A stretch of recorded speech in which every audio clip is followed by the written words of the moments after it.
Bueno, estamos ya en contacto con la diputada nacional, mandato cumplido, pero diputada del Parlasur, Fernanda Gil Lozano. Buenos días, Fernanda, ¿cómo estás?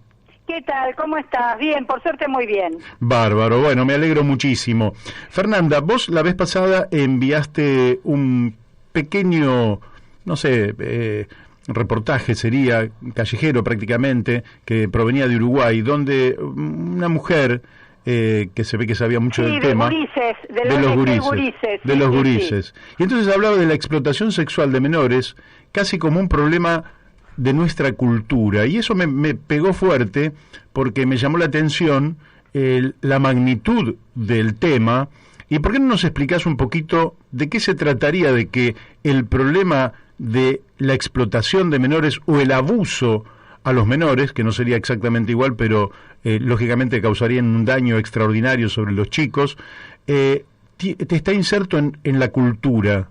Sí, lamentablemente sí. Mira, yo creo que tiene que ver, te lo digo sinceramente, ha sido como un tema de reflexión dentro de lo que es el feminismo, el movimiento de mujeres, porque entre tantas otras cosas maravillosas, la tecnología también trajo como una oleada enorme de niños con fotos realmente difíciles, ¿no? Dentro, con fotos pornográficas, dentro de lo que son las redes, el consumo dentro de las redes de todo este tipo de material es enorme, enorme. Y vos fíjate que en la Argentina también hemos tenido casos emblemáticos, por ejemplo, no solo el padre Grassi, que quizás es el que más se recuerda, sino también el señor Corsi, que era una persona que trabajaba en la Facultad de Psicología. Fueron los dos muy contemporáneos. Te digo por derecha y por izquierda, para que nadie piense que estoy estigmatizando, porque esto atraviesa todo, no tiene nada que ver con la ideología. Por eso digo, es un tema cultural. Para mí está muy relacionado, más allá de esta ola que trajo Internet y que trajeron todas las redes sociales, que en sí mismas no son ni buenas ni malas, es como vos las utilizás, y los gustos de aquellas personas que es lo que están pidiendo por Internet. Yo creo que está muy relacionada, yo lo uno directamente, a un tipo de sexualidad masculina sobre todo, que tiene que ver con que cuando vos vas y comprás por determinadas cuestiones sexuales, por determinados intercambios, en realidad tu placer no es tener un orgasmo, sino que el placer está en el acto de poder de someter al otro. Y en ese sentido, es una perversión. En ese sentido, yo creo que los niños y las niñas han tenido, pero como una irrupción enorme, porque qué más acto, digamos, de sometimiento que el que tenés hacia un niño o niña, ¿no es cierto? Entonces ha habido por eso, por ejemplo, yo soy una persona que siempre ha estado en contra de la explotación sexual y de este tipo, por ejemplo, los prostíbulos, que en la Argentina están prohibidos hace años, pero todavía hay gente que no se enteró. Y todas las promociones que hay ahora, el trabajo sexual no existe, lo que existe es la explotación. Y es un tipo de sexualidad que también en esa discusión lo que se esconde es que mayoritariamente los que ponen plata son los varones, y mayoritariamente sobre las que se perpetra cualquier acto, ¿no es cierto?, son sobre los cuerpos de las mujeres.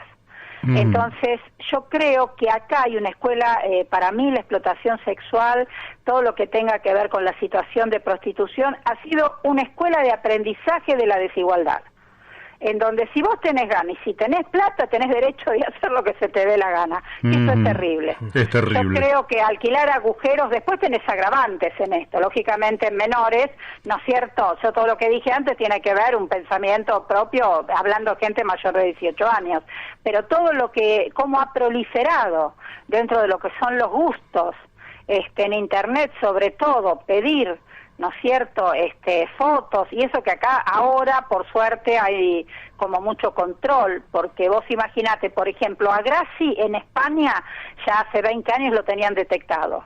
¿Eso qué quiere decir? Que, por ejemplo, hay redes en Europa que cuando entra una persona que tiene determinado consumo en las redes ligados a estos temas, Europa sabe que están ahí. Por ejemplo, lo detectan. Claro. Después, bueno, poder encontrar el delito y todo lo demás, esto es un trabajo que vamos a tener que hacer con tipologías, con definición de muchos conceptos, todavía falta, aunque por ejemplo la sanción de la ley de grooming ha sido todo un avance. ¿No? Porque está muy relacionado con este acoso a través de las redes a menores y en donde muchas veces se ha concretado, ya no virtualmente, sino físicamente, ¿no? Un encuentro real. Claro. Ahora, con muchos menores dañados.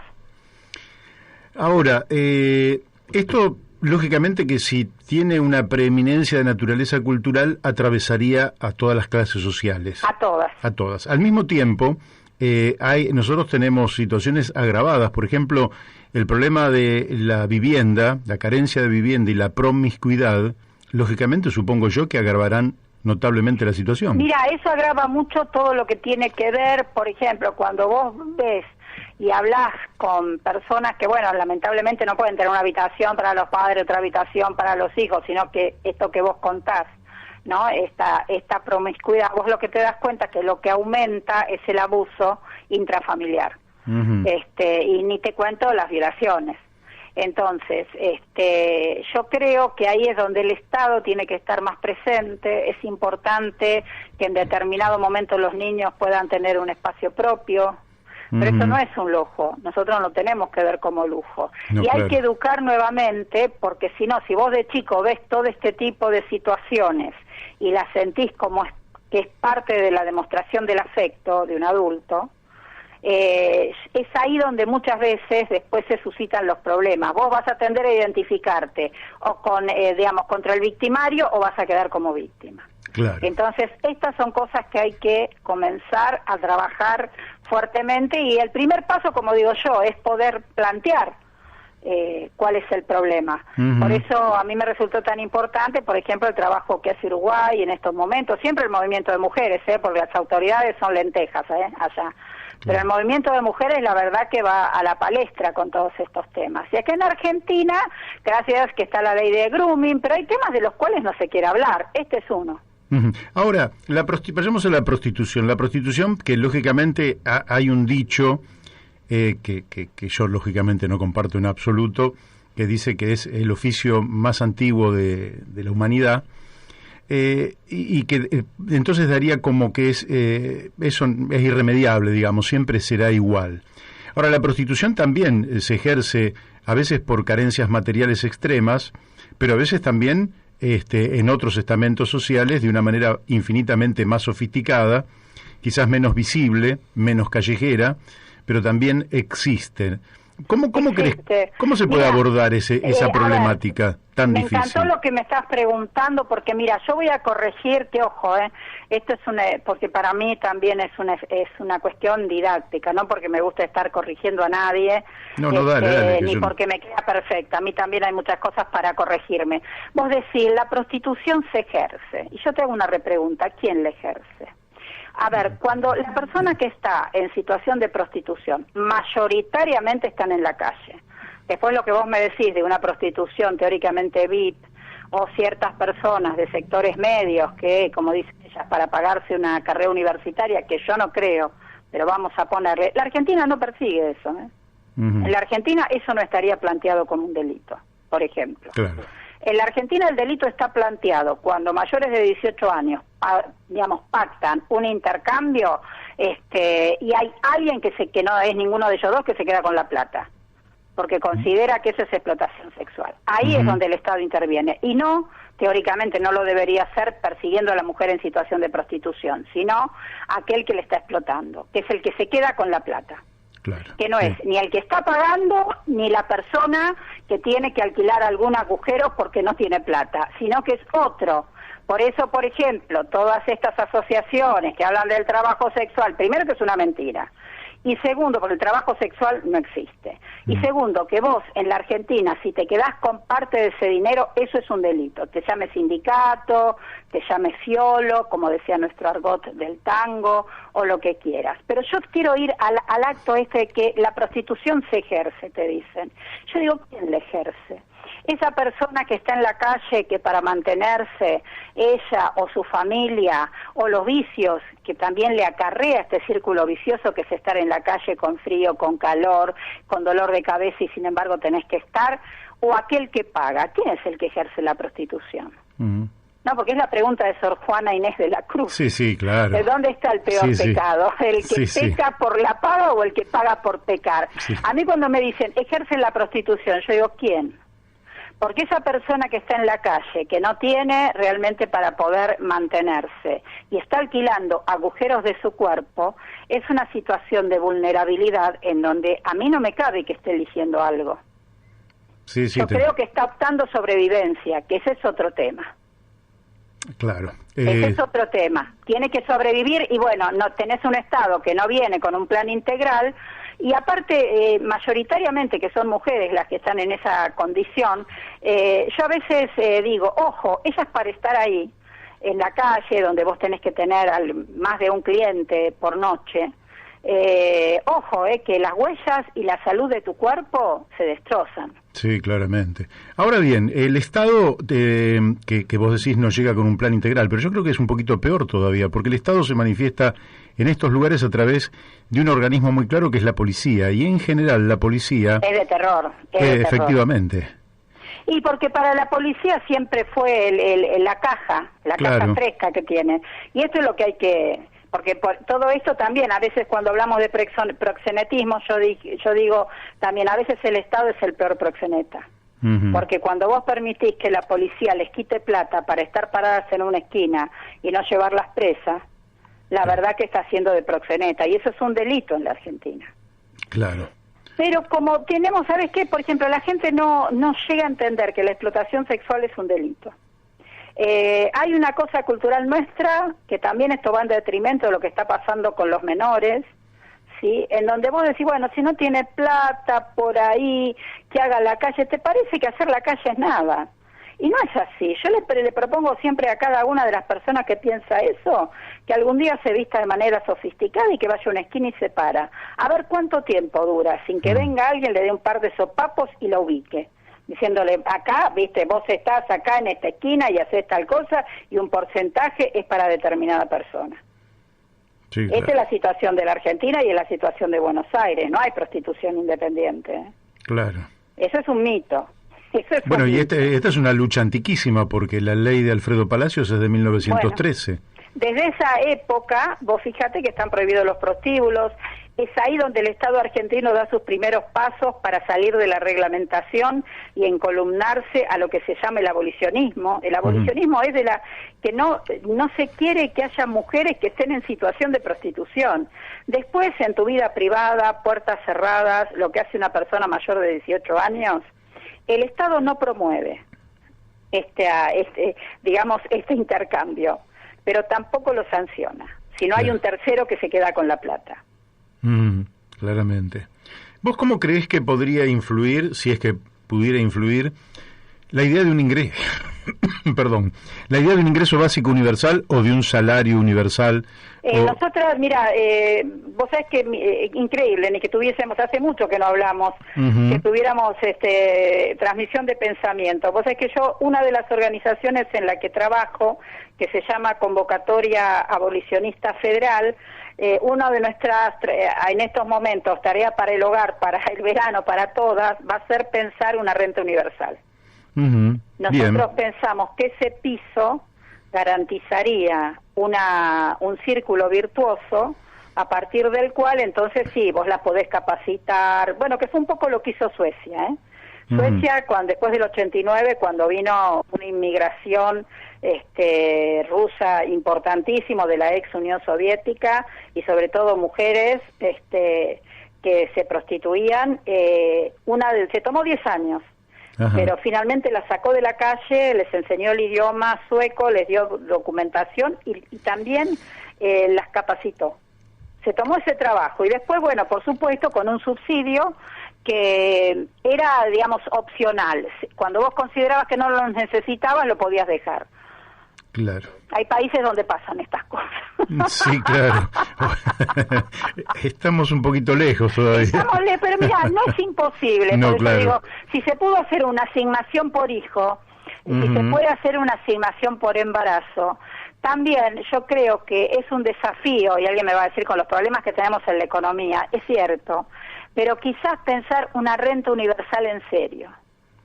Una renta básica universal para toda la gente. Y vos además después te podés jubilar y además podés tener un sueldo, pero hoy dentro de lo que es el mundo, vos tenés que pensar que a la gente le tenés que garantizar que pueda comprarse una aspirina o que pueda tomarse un medio de transporte para ir a un hospital. Bueno, como yo tengo un libro al respecto, después en algún momento te lo voy a acercar.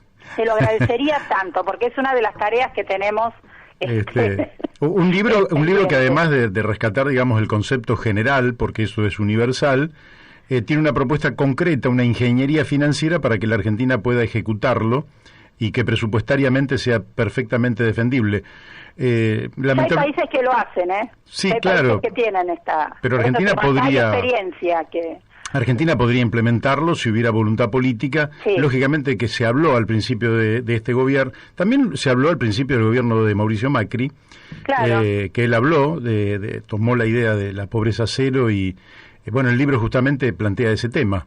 Claro. Que se puede erradicar efectivamente la pobreza de ingresos, lógicamente que es una medida estratégica, pero no es la única, ni mucho menos. No, desde ya, esto es parte de un plan integral. Macro, sí, yo conozco el tema.